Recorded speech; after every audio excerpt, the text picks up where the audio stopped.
AITA for refusing to forgive my wife and her friend after they had my daughter taken away. I am 32 years old. I work in construction as a site supervisor, and what happened in the last few months basically destroyed my marriage and almost destroyed my entire family. Natalie and I had been married for 5 years, and truthfully, everything was pretty good. We had our problems like any couple, but nothing serious, nothing we could not solve by talking. We met in college. She was studying nursing, and I was studying civil engineering. She was always that super organized person, very calm, who knew exactly what to say when I was stressed about some project or exam. We got married when I was 27 and she was 26, and we spent about 3 years enjoying being just the two of us, traveling when we could, and building our life together. We bought a small house in the suburbs. It was nothing fancy, but it was ours. I was working hard to move up in the company because we wanted to have children soon. When Natalie got pregnant in March of last year, it was literally the best day of my life. We both cried tears of happiness when we saw the positive test and started planning everything. We bought furniture for the nursery. We painted the walls yellow because we wanted the gender to be a surprise, and Natalie was radiant throughout the pregnancy. She had that glow they say pregnant women get, but hers was magnified 1,000 times. Her best friend, Vanessa, was there the whole time too, helping her with the baby shower and accompanying her to doctor's appointments when I could not because I was working. Honestly, I was very grateful because Natalie needed that support. Vanessa was a nurse too. They worked at the same hospital and had known each other since college. They were basically like sisters. Ava was born on December 15th, and this is where everything started to go downhill. Although at that moment, we did not know it. The birth was traumatic. It lasted about 22 hours. Natalie was exhausted. There were complications because the baby was in a difficult position, and they almost ended up doing an emergency C-section. In the end, Ava was born via natural delivery and weighed 7 pounds. She was perfect. She had Natalie's eyes and my nose. When I held her for the first time, I thought my heart was going to explode with love. Do you know what I mean? However, Natalie was not well. Even at the hospital, I realized that something was wrong because she did not want to hold the baby. She said she was very tired and that everything hurt. I thought it was normal after 22 hours of labor and that she just needed to rest. We went home 2 days later and things got worse. Natalie did not sleep at all. Ava cried every 2 or 3 hours to eat, as all babies do, but Natalie went into a panic every time she heard her cry. She would freeze in bed, and I had to be the one to get up, change the baby, bring her to Natalie to breastfeed, and then put her back to sleep. I tried to talk to her about how she felt, but she told me she was fine. She said she was just tired, that it was normal, and that all new moms went through this. I did not know much about babies, honestly. I was an only child and had never been around newborns, so I believed her. I believed her when she said it was normal to feel overwhelmed.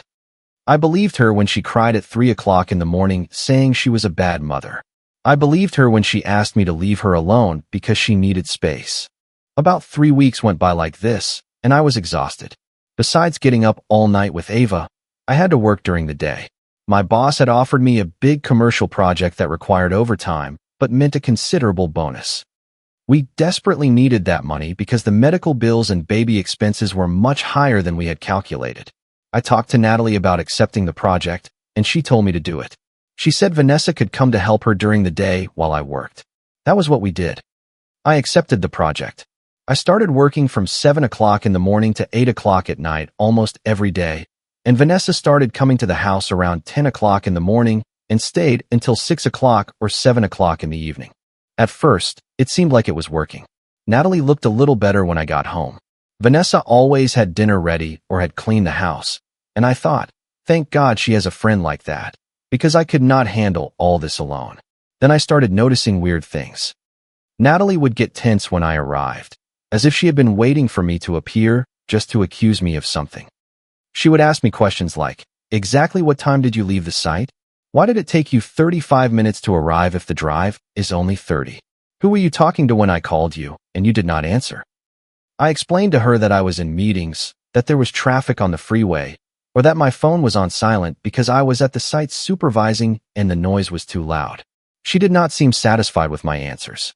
One night, I think it was late January, I got home around 8 o'clock. Natalie was sitting on the sofa with Ava asleep in her arms and Vanessa next to her. The two of them looked at me in a way that froze my blood. Natalie said to me, "We need to talk." I thought this looked serious. I hoped she was finally going to admit that she needed professional help and that what she had was not just tiredness. I sat in front of them, and Natalie asked the question directly. "You are having an affair, right?" I was literally left with my mouth open. Where did that come from? I told her no, of course not. How could she even think that? Vanessa then intervened, saying, "Andrew, let's be honest. You arrive late every day. Your phone is always busy. You smell like women's perfume when you arrive." I was in total shock because none of that was true. I arrived late because I was working. My phone was busy because I was working. The supposed scent was probably the smell of drywall, lumber, or construction dust because it definitely was not perfume. I tried to explain to them, but Natalie started crying. She said she knew something was wrong, that I had changed, that I did not love her anymore, and that I probably regretted having Ava. That hurt me so much because I loved my daughter more than anything in the world, and I loved Natalie too. But clearly, she was not well and needed help. I suggested that maybe we should talk to her doctor about how she was feeling. Vanessa jumped in immediately, saying, "Do not change the subject. This is not about Natalie's mental health. This is about your infidelity." I got angry, honestly. Who was she to get into our marriage like that? I told her that this was between Natalie and me. I said I appreciated her help with the baby, but I needed her to give us space to talk alone. Vanessa looked at me with a hatred I had never seen in her before and said, "I am protecting my friend from a liar." Natalie demanded to see my phone right there at that moment, and I gave it to her because I had nothing to hide. She reviewed my messages, my call logs, my emails, my Instagram, and my Facebook. She checked absolutely everything for about an hour while I just sat there, feeling like a suspect in a crime, even though I had done nothing wrong. Vanessa was by her side the whole time, whispering things in her ear and pointing at things on the screen. I could see that Natalie was getting more and more agitated, even though she was not finding anything because there was nothing to find. Finally, she gave me back the phone and said, "Maybe you deleted everything. Maybe you have a burner phone." I did not know what else to say to convince her. I swore on Ava that I was not being unfaithful, that I loved her, and that I was just working hard to provide for our family. She went to the bedroom with the baby and left me there with Vanessa, who told me, "You should sleep on the sofa tonight before leaving." The next 2 weeks were extremely difficult. Natalie treated me coldly and checked my phone constantly when I was in the shower or asleep. She called me at work 5 times a day to verify where I was. Vanessa kept coming every day, and I knew she was putting ideas in Natalie's head. I did not know what to do about it because if I told Natalie that Vanessa was the problem, she would think I was trying to isolate her from her best friend. One day I arrived home early, around 5 o'clock in the afternoon, because they had canceled a site meeting. The house was a total disaster. There were clothes thrown everywhere, drawers open, and things taken out of the closets. Natalie was in our room, literally tearing the place apart looking for who knows what. Ava was in her crib, crying at the top of her lungs. Obviously, she needed to be changed and was probably hungry. Natalie was not even listening to her. I ran to grab Ava, changed her, tried to calm her down, and asked Natalie what she was doing. She screamed at me that she was looking for proof, that she knew I was hiding something, and that Vanessa was right about me. I said, "Natalie, please listen to me. There is no affair. There is no other woman. I am just working. You need help. This is not normal. You left our daughter crying alone while you tore the house apart." She turned around and looked at me with an expression I will never forget. It was as if she did not recognize me, or as if I were a stranger or something worse. She told me, "Do not tell me what is normal. You come home smelling of betrayal every day." I had never heard Natalie speak like that. I had never seen her so out of control. At that moment, I knew this had gone too far. I called Natalie's parents, who lived about 40 minutes from us, and explained what was happening. They came immediately. When they saw the state of the house and the state of Natalie, they got as scared as I was. Her mom tried to talk to her, but Natalie told them that I had called them to take my side and that everyone was against her. Her dad took me aside and asked me what had really happened. I told him everything about the project, Vanessa's accusations, and Natalie's paranoia. He sighed and said, "Andrew, I think she has severe postpartum depression. She needs to see a doctor." We tried to convince Natalie to go to the hospital, but she refused flatly. She said she was not experiencing a mental health crisis and that the only problem was that her husband was a cheater. That night, I slept in the guest room with Ava in a bassinet next to my bed because I did not feel safe leaving her with Natalie. Natalie's parents stayed too. They slept on the sofa, and we were all on alert in case Natalie did something unpredictable. The next morning, around 7 a.m., Natalie entered the room where I was, woke me up, and demanded to see my phone again. I told her she had already checked it 1,000 times and that there was nothing. She started screaming, saying she knew she was right because Vanessa had seen my truck near a motel last week. That was totally false. I did not even know what motel she was talking about, but Natalie was not listening to me. I tried to calm her. I put my hands on her shoulders so she would look at me, but she misinterpreted the gesture as aggression. She reacted by striking me in the face, right in the right eye. I staggered back from the pain and surprise, and her parents ran to the room upon hearing the noise. My eye was already swelling, and it hurt badly. Natalie was standing there with her fists still clenched, screaming for me to get out of her house. She said she did not want to see me again and told me to take my things and disappear. Her dad guided her to the living room, while her mom asked me if I was okay or if I needed to go to urgent care. I could only think about Ava.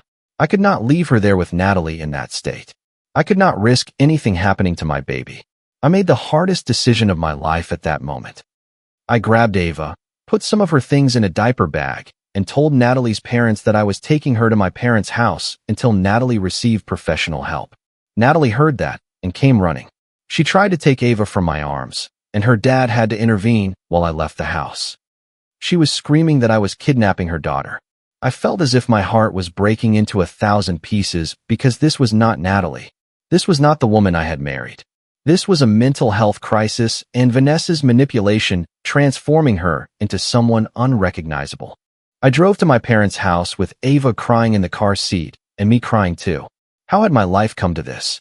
How had I gone from having a happy family to fleeing my own home with my 2-month-old daughter because my wife had injured me? My parents received me and saw my black eye. My mom immediately went into protective mode. She basically grabbed Ava and took me to the kitchen to put ice on my face while I explained everything that had happened in the last few weeks. My dad, who is a retired attorney, told me I needed to document everything. He said to take photos of my eye, write a timeline of events, and save all messages and calls because this was probably going to end up in family court. I did not want to think about that. I still had hope that Natalie would seek help and we could fix things, but my dad was right to be cautious. That same night, around midnight, there was loud, aggressive banging on the door of my parents' house.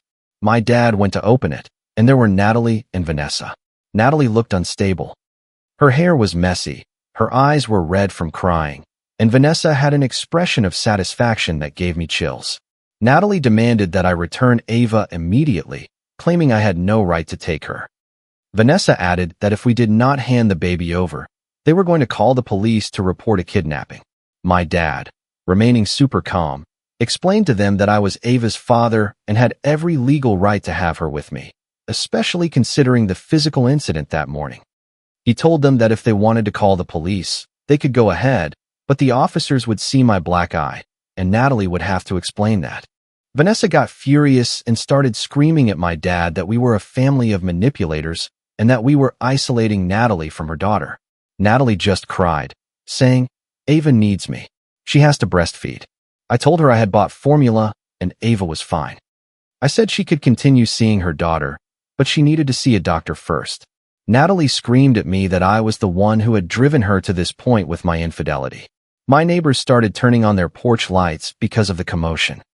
My dad finally told them to leave, or he was going to call law enforcement for trespassing and disturbing the peace.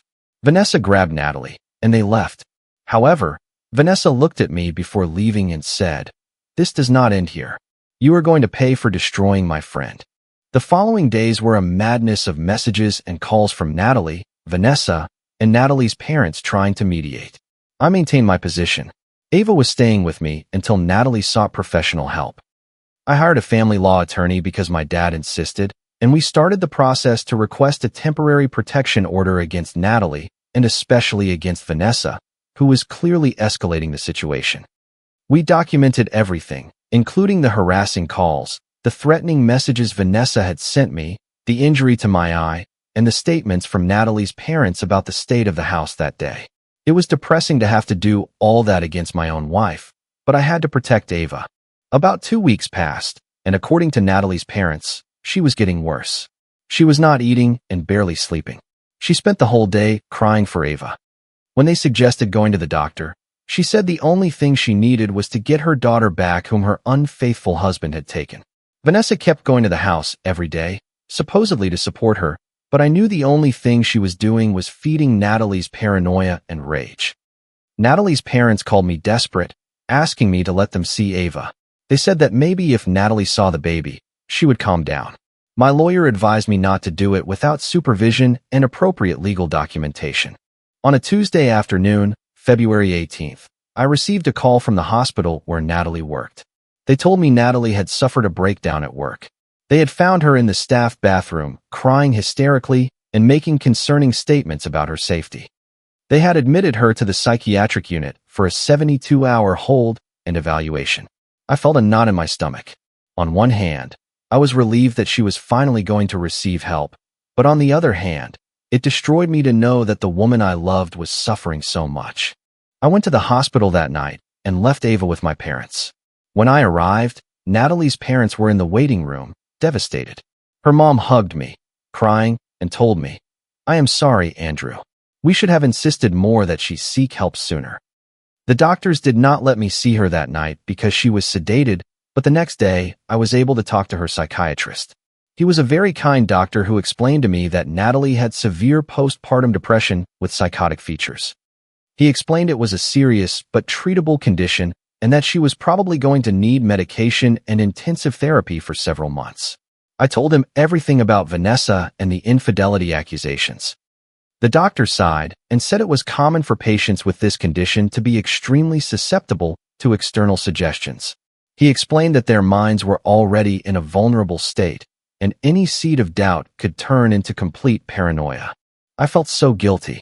Maybe if I had insisted more that she seek help from the beginning, if I had not accepted that work project, or if I had been more present, none of this would have happened. The doctor told me not to blame myself. He said that postpartum depression could happen to anyone, and it was not my fault nor Natalie's, but it was difficult not to feel responsible in some way. Natalie was hospitalized for a week. During that time, I started to feel a little hope that maybe we could save our marriage once she was better. But then something happened that changed everything completely. Vanessa filed a petition for a restraining order against me. She alleged that I was emotionally abusive to Natalie, that I had manipulated her to make it look like she was unstable when in reality I was the problem, and that I represented a danger to Ava. When I received the court papers, I was devastated. Vanessa had invented a complete story full of lies. The affidavit said she had seen me push Natalie multiple times, that she heard her cry because I insulted her, and that Ava was always dirty and unattended when I took care of her. Absolutely none of that was true, but there it was in legal documents. My lawyer was furious and told me this was clearly a harassment tactic. He said Vanessa was probably trying to take control of the situation and present herself as the savior of Natalie and Ava. The hearing for the order was scheduled for 3 days later. Those 3 days were the most stressful of my life as I prepared my defense with my lawyer. The day of the hearing, Vanessa arrived at court dressed very professionally, with Natalie by her side. Natalie still looked fragile, but at least she was out of the hospital. Natalie's parents were also there. When we saw each other, we exchanged sad glances because we all knew this was a disaster. The judge was an older woman who looked strict. She began the hearing by asking Vanessa to present her case. Vanessa gave her testimony, which was full of lies and exaggerations. I had to sit there listening to how she painted me as an abusive monster when I had only been trying to protect my daughter and get help for my wife.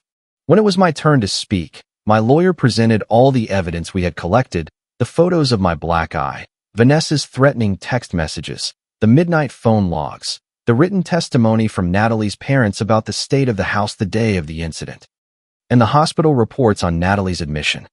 We even got a statement from Natalie's psychiatrist, who confirmed that my version of events was consistent with the clinical picture of severe postpartum depression. The judge listened to everything attentively and then asked Natalie directly if I had ever pushed or physically mistreated her. Natalie started crying and said, "No." She admitted that the only physical incident had been when she struck me. Vanessa tried to interrupt, but the judge ordered her to be quiet. The judge then asked Vanessa why she had filed a petition with false accusations. Vanessa started stuttering, saying she was just trying to protect her friend and that I clearly had done something to cause Natalie's depression. The judge looked increasingly annoyed and finally said the order was denied due to lack of evidence and for presenting false statements. She warned Vanessa that she could face perjury charges or legal consequences if she continued this behavior. Furthermore, the judge issued an order that Vanessa have no further contact with Natalie until her psychiatric treatment was complete, which was kind of a miracle because finally, someone with authority was seeing that Vanessa was the problem. After the hearing, Natalie approached me with her parents. She looked different, more lucid than she had in weeks. She asked for my forgiveness. She told me she regretted everything that had happened. She said that now that she was taking medication and doing therapy, she realized that none of the accusations had been real and that Vanessa had taken advantage of her vulnerable state to put ideas in her head. She asked me if she could see Ava, and I, obviously, said yes because I never wanted to separate them. I just wanted to keep Ava safe. We went to my parents' house that same day. When Natalie held Ava after 3 weeks without seeing her, both of them cried. Well, Ava obviously only cried because she was hungry, but Natalie cried from emotion and regret. In the following weeks, Natalie and I had several long conversations about the future. She was still in intensive treatment, going to therapy 3 times a week, and taking her medication religiously, but she told me something that broke my heart. "I cannot be a mom right now, Andrew. I do not trust myself with Ava. I need to focus on recovering first." I understood her point, but at the same time, it was devastating to hear my wife say she could not take care of our daughter. I asked her what she wanted to do regarding our marriage, and she was honest with me. She said she loved me, but she did not know if we could go back to what we were before. She felt too many things had happened and too much damage had been done. We decided by mutual agreement that we would separate temporarily while she continued her treatment. I would keep full physical custody of Ava, and Natalie would have supervised visitation rights until her doctor considered she was stable. It was a mature and sad conversation. We both knew our marriage had probably ended, but we did not want to admit it completely yet. We signed the separation agreement in March, and Natalie moved back with her parents to have the support she needed during her recovery. Now we are in October. About 9 months have passed since all this started, and the situation is complicated but manageable. Ava is with me full-time. She is 8 months old now and is the best thing that has happened to me in life. She is a happy and healthy baby who has no idea of all the drama that happened when she was a newborn. Natalie comes to visit her twice a week, always supervised by her parents or mine, and you can tell she is much better. She is really working on her recovery, and I admire her for that, because I know it is not easy. We speak cordially when it comes to Ava, but we no longer have the type of conversations we had before. We are no longer the team we used to be, and I suppose that is the saddest part of all this. As for Vanessa, after the judge's order, she disappeared completely from our lives. I heard through the grapevine that she resigned from the hospital where she worked with Natalie and moved to another state. Truthfully, I am glad because she was a toxic influence that almost destroyed my family. Sometimes I wonder what motivated Vanessa. I wonder if it was jealousy of the relationship Natalie and I had, or if she had her own problems she was projecting onto us. However, I will never know the answer, and honestly, I do not care anymore. I have started therapy myself too because carrying all this is heavy. My therapist has helped me process the guilt I feel, the anger I had, and the fear I experienced during those dark months. Ava and I live now in a small apartment close to my parents, who help me a lot with childcare while I work. I went back to normal hours, obviously, because that overtime project was indirectly what triggered everything, although I know it is not really the cause. The cause was the postpartum depression that was not treated in time and the manipulation of someone who should have been helping but only made everything worse. Last week, Natalie told me she is considering signing the divorce papers and ceding full custody permanently because she feels it is best for Ava. She believes Ava needs stability, and I can give it to her better than she can at this moment. I do not know if she will sign or if eventually she will want to resume her role as an active mom. Whatever she decides, I am going to respect it because the only thing that matters to me is that Ava is okay and that Natalie is okay too. There is no resentment on my part, just sadness for what we could have been and were not. I feel sadness for the family we imagined and that disintegrated before really starting. It is weird to be raising my daughter alone at 32 when a year ago I thought I was going to grow old with Natalie and raise several children together. Life surprises you like that sometimes, doesn't it? Comment. This story reminds me that life doesn't always go according to plan. Sometimes the bravest thing we can do is stand firm against manipulation to protect the ones who need us most. It's easy to get lost in guilt, but real love often requires making the hardest decisions for your family's safety. I hope this reminds you that setting boundaries isn't selfish, it's necessary for your well-being. Mental health battles are real, and compassion is the way forward even when everything falls apart. You can't control how others act, but you can control how you respond with dignity. Choosing peace over constant conflict is a sign of true strength, not weakness. Healing takes time, so please be patient with yourself through difficult transitions. Remember that your primary responsibility is to create a safe, stable environment for your future. Life will surprise us, but I believe we all have the resilience to handle it. If you liked it, don't forget to leave a comment and support the channel by subscribing.